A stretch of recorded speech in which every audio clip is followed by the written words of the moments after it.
네, 여러분들 이직 많이 하시죠? 이직이 반드시 성공을 의미하는 것은 아닙니다. 오늘 여러분들께 짤막하게 들려드릴 저의 조언은 망하는 이직의 3가지 특성에 대해서 말씀드리도록 하겠습니다. 바로 가보시죠.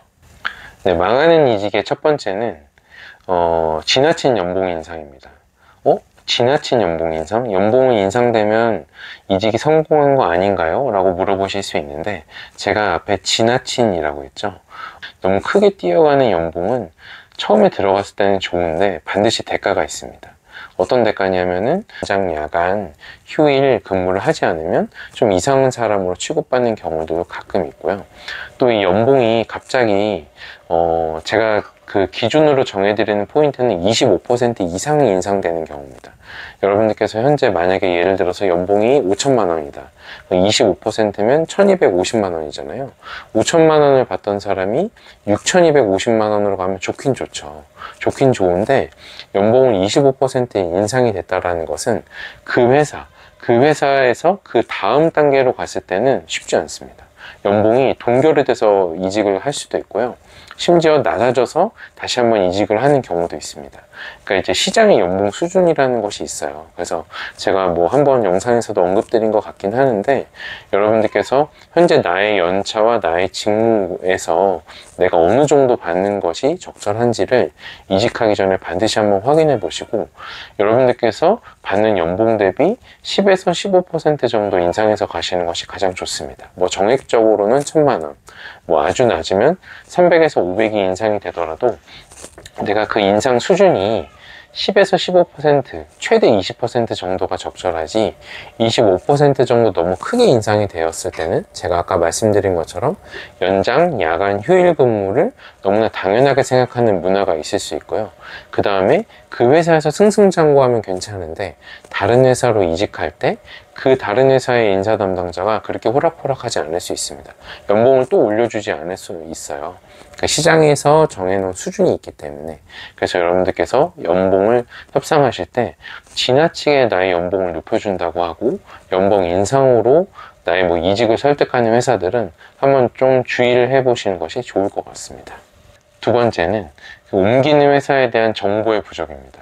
여러분 그 회사를 옮길 때 실제로 직무에 대한 채용 공고가 이렇게 나오면 뭐 채용 플랫폼을 통해 요즘에 지원이 되게 쉽거든요. 그래서 지원하기 버튼을 생각보다 쉽게 누르고 여러분들께서 그 정보를 구하는 그 통로를 뭐 잡플래닛 같이 그 채용 플랫폼에 나와 있는 뭐 댓글이나 그 현직자들의 뭐 기업에 대한 평가만 보고 결정하는 경우가 되게 많은데 여러분 큰일 납니다. 이직을 할 때는 3가지 정보를 꼭 알아두셔야 돼요. 첫 번째는 매출입니다. 그 기업이 어느 정도 매출을 내고 있는가. 그 다음에 되도록 재무제표가 있는 회사가 좋습니다. 그래서 매출이 있고 되도록 영업이익이 있고 영업이익이 플러스가 나는 회사가 당연히 좋겠죠. 근데 영업이익이 플러스가 나지 않으면 적어도 당기순이익은 플러스가 나는 회사, 그리고 매출이 어느 정도 좀 상승 곡선으로 가는 회사를 선택하시는 것이 바람직합니다. 네, 그리고 두 번째는 여러분들 스타트업으로 옮길 때 투자 상황을 반드시 확인하셔야 됩니다. 이 회사가 뭐 시리즈 A나 B나 시리즈 C 혹은 프리 IPO를 최근에 언제 얼마 규모로 받았는지를 반드시 확인하시는 게 좋고요. 기업에 따라서 이 규모와 액수와 시기를 공개하지 않는 경우가 있는데 이 경우에선 면접 중간이나 혹은 인사 담당자에게 넌지시 물어보시는 것이 좋습니다. 이 투자금은 런웨이와도 그 연관이 있거든요. 그래서 예를 들어서 그 기업에 50명이 재직한다고 보면은 한 달에 그 기업의 인건비가 얼마나 될까요? 뭐 대략 한 사람이 5천만 원 정도 받으신다고 생각하면 돼요. 그러면 한 달에 인건비가 2.5억이잖아요. 그 2.5억만 나갈까요? 아니죠. 여러 가지 뭐 개발비나 여러 가지 다른 투자비가 나갈 수 있어요. 그럼 2.5에다가 곱하기 2를 하십시오. 그럼 5억이잖아요. 5억이 매월 5억이 나간다. 그럼 1년이면 얼마 나갈까요? 60억이 나가죠. 이런 식으로 계산을 해두시고 기업의 인사 담당자나 CEO께 한번 여쭤보세요. 투자금 어느 정도 받으셨습니까? 최근에? 이렇게 물어보시면 여러분께서 역으로 런웨이를 산출할 수 있으니까 이 회사가 1년이나 2년 동안은 자금에 어려움이 없겠다, 이렇게 계산하고 들어가실 수 있는데, 적어도 최소 1년 정도는 자금에 어려움이 없는 회사에 들어가셔야 여러분들께서 중간에 구조조정이나 어려움을 당하지 않을 확률이 있기 때문에 투자금의 규모는 반드시 확인하시는 것이 좋습니다.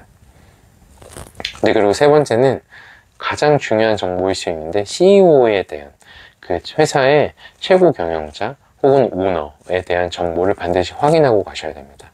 오너가 CEO인 경우도 있고, 오너는 따로 있고, 경영은 또 다른 사람이 하는 경우가 있는데, 만약에 경영을 하는 사람이 가장 중요합니다. 그러니까 지금 현재 경영을 누가 하고 있느냐, 그 사람이 어떤 출신이냐, 그리고 그 회사의 산업과 연관이 있느냐를 파악하시는 것이 가장 좋은데, 예를 들어서 CEO가 그 회사의 인더스트리와 관련이 없이 재무 담당자거나 재무 전문가인 경우들이 있어요. 이런 경우는 사실 보통 좋지 않습니다.